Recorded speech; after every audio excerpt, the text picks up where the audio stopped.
Happy New Year, DC. How do you reflect on 2011? I think it was quite good. Yeah, I think so. I think it was lots of on-track action. There was obviously controversy over DRS and whether it's pure racing and what have you, but it certainly gave us a lot of passes, tyres, Pirelli. The way the team struggled to get to grips with those at the beginning of the year again gave us lots and lots of pit stops. Which made it quite tricky in the commentary box to try and follow strategy. And some of the races we'd go into believing it's absolutely a two-stop strategy. And because it's the first time they're running with the Pirelli tyres, the track rubbers in and suddenly the strategy changes. Because, of course, a strategy is a prediction of what might happen rather than absolute known of what will happen. And that'll calm down a little bit this year because Pirelli have got the experience of one season, the teams understand the tyres. But I think as a racing year went, I think there was lots to be excited about. And in the end, it's amazing actually that Sebastian was so dominant when you consider that a lot of the victories were not by, it's not like in the Schumacher era the first time when he was good, where he would, okay, I'm jealous. And it's an old gag, but it's still brilliant. Yes, indeed. So that first era of dominance for Michael, he was winning by half a lap or something. But if you actually look at, the winning margin from Seb in a lot of races, wasn't a lot. And when you look, Mark Webber's a driver I respect, and he looked pretty average at times in comparison to Seb, which we know he's not. So I think it really showed. One, the emergence of a real great within the sport, doing back-to-back world championships. But we saw some good fights there from Alonso, who just never gives up. We saw the varying form of Lewis. When he was on form, he was fantastic. And I think that Jensen has just found absolute inner peace and has adapted well to McLaren. So there's a lot to be excited about to go into this year. Talking about back to Vettel again, age 24. He's a double world champion. I was talking to John Watson on Thursday and John Surtees yesterday. They hadn't set foot in a racing car when they were 24. It's amazing, isn't it? Yeah, but the world's a changing place, and I think that it's nice to look back and look at the statistics and the history and the route to certain achievements of the past. But I think that everything has changed. In business you have internet millionaires in their teens because they've hit on some concept that really works, which would never have been open to young people in the past. You to get your qualifications, start at the bottom and work your way up, or go off and start a business on your own and try and make it. I think that there's just so much more opportunity. The young drivers today are, on professional contracts when they're in karting. I'm a little bit nervous personally that it becomes so much pressure on them in those formative years. I always wanted to race in Formula One, and I enjoyed having that focus as a young driver, but there really was no pressure beyond the pressure you put on yourself to want to do the best you could at that given weekend in karting. So I'd hate to see them under so much pressure that they're almost burned out at 16 because of the the need to have to win, otherwise they can't activate the contract and get the next opportunity. It should be, motorsports at that level for me should be competitive, of course, but it should be 100% fun, and if it's not, then there's something missing. You touched on Lewis Hamilton and talking of drivers putting themselves under pressure. He was in a strange place at times this year, wasn't he? Or last year? Yeah. My father always used to say to me when I was a young boy, don't get involved with women. They can screw your head sometimes. And I'm sure all you ladies were told the same thing by your father, don't get involved with men. But yeah, it does seem that, Lewis has been growing up in the public eye. He had the incredible launchpad into Formula One where he almost won the World Championship in his first year, managed it in his second year.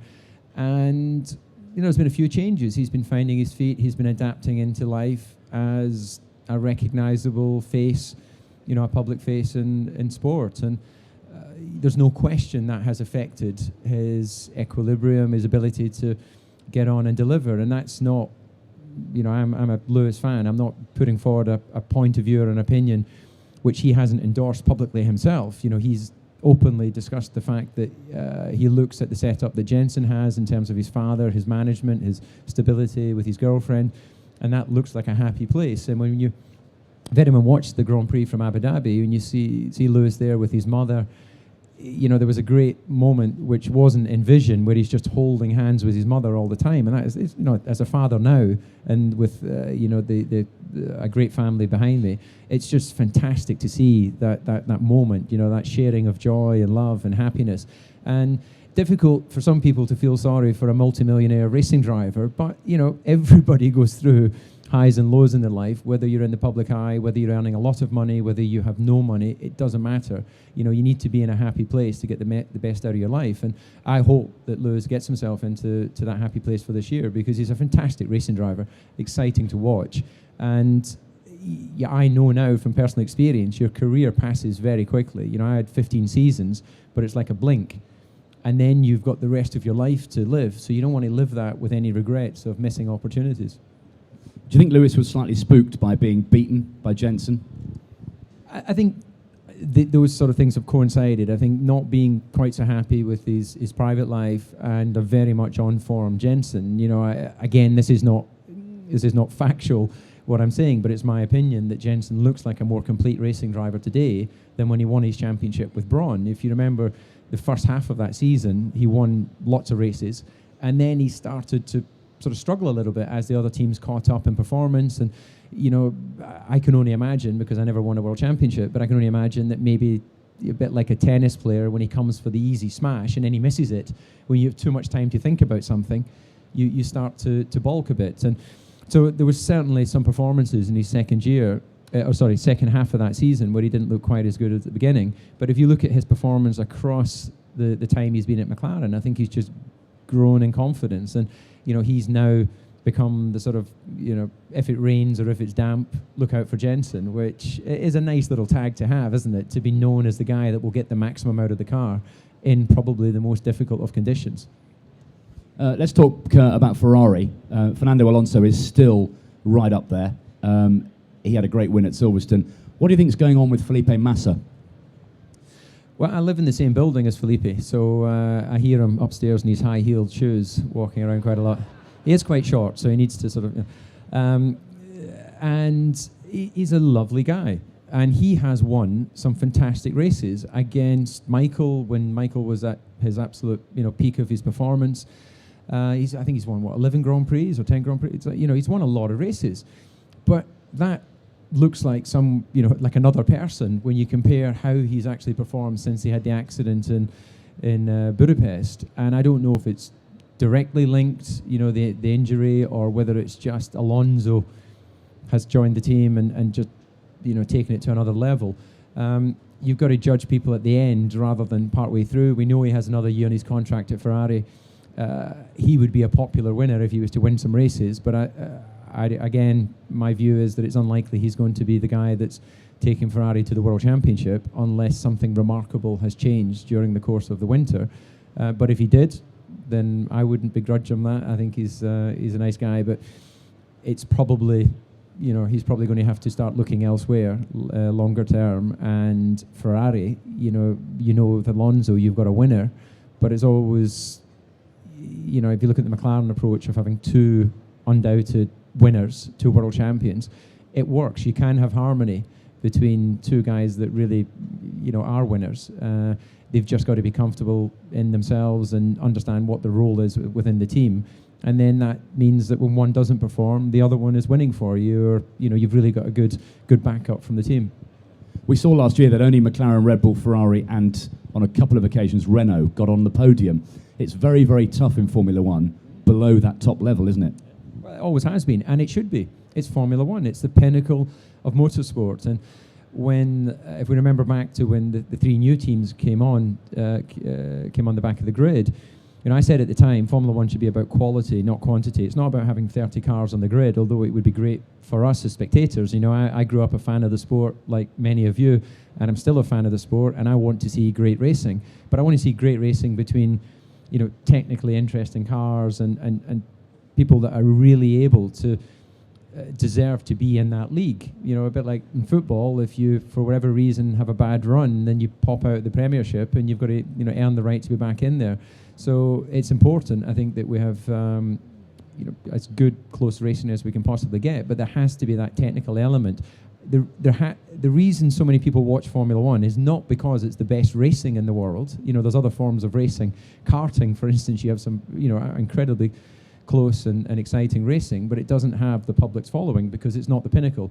And to be the pinnacle, it has to be about new technology. It has to be creating something that we've not either thought of before or we weren't capable of making before because the parts weren't available or the materials weren't available.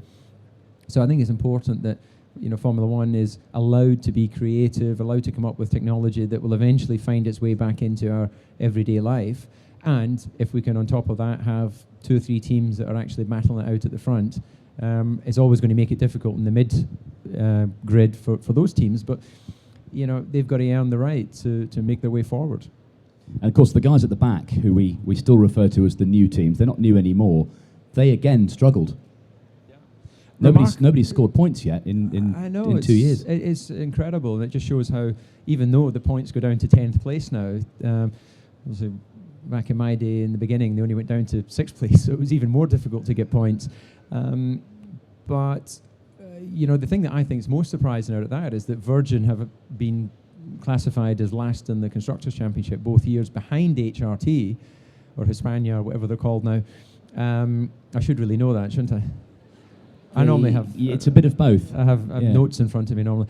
And, you know, Virgin have looked more of a serious organisation than HRT. You know, HRT turned up, didn't have the car finished to go out and practice and things like that. So it is tough for those guys, but they took on the challenge.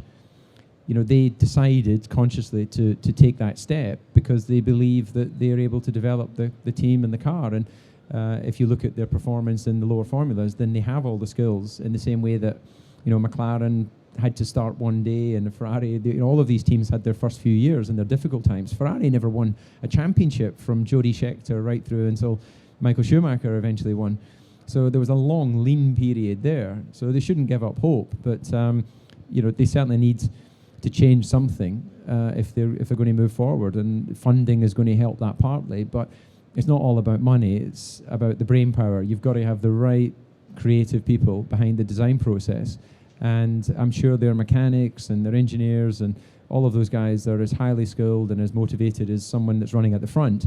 But they can only work with the product they're given. And if the car's not aerodynamically good enough, then it won't perform. So it starts with that. Looking ahead to 2012, do you see any reason that things will be different?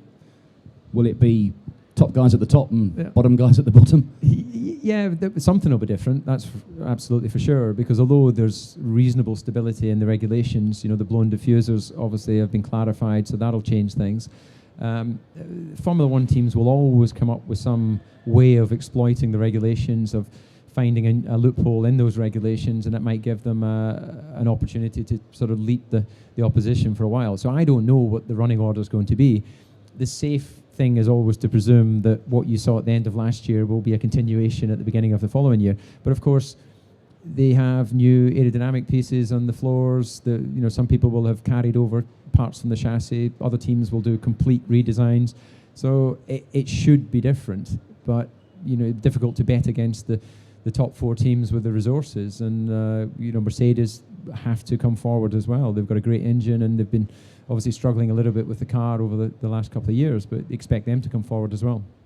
I know you've got to rush off, but you are back at 2:45. Couple more things. The S word, Sky. Should we gloss over that? I thought he was meaning I thought I'd said by mistake, sorry, kids. Oh, awkward. BBC, you're still involved again with Jake, and you've got Ben Edwards now, and it's all going to be good, isn't it? I think Ben is going to be fantastic in that role. You know, he was working in Formula One and Eurosport. When I first started in Formula One, I remember going in the comm box a couple of times with him and John Watson, back when Eurosport and BBC both had it together. Of course, I'm disappointed we won't be doing all of the races live, but we'll be at all the Grand Prix. There'll be a fantastic highlights package from Melbourne and Malaysia. So what, you know, people can expect is that we won't have all the sort of silly stuff we do before, the 1 hour build-up.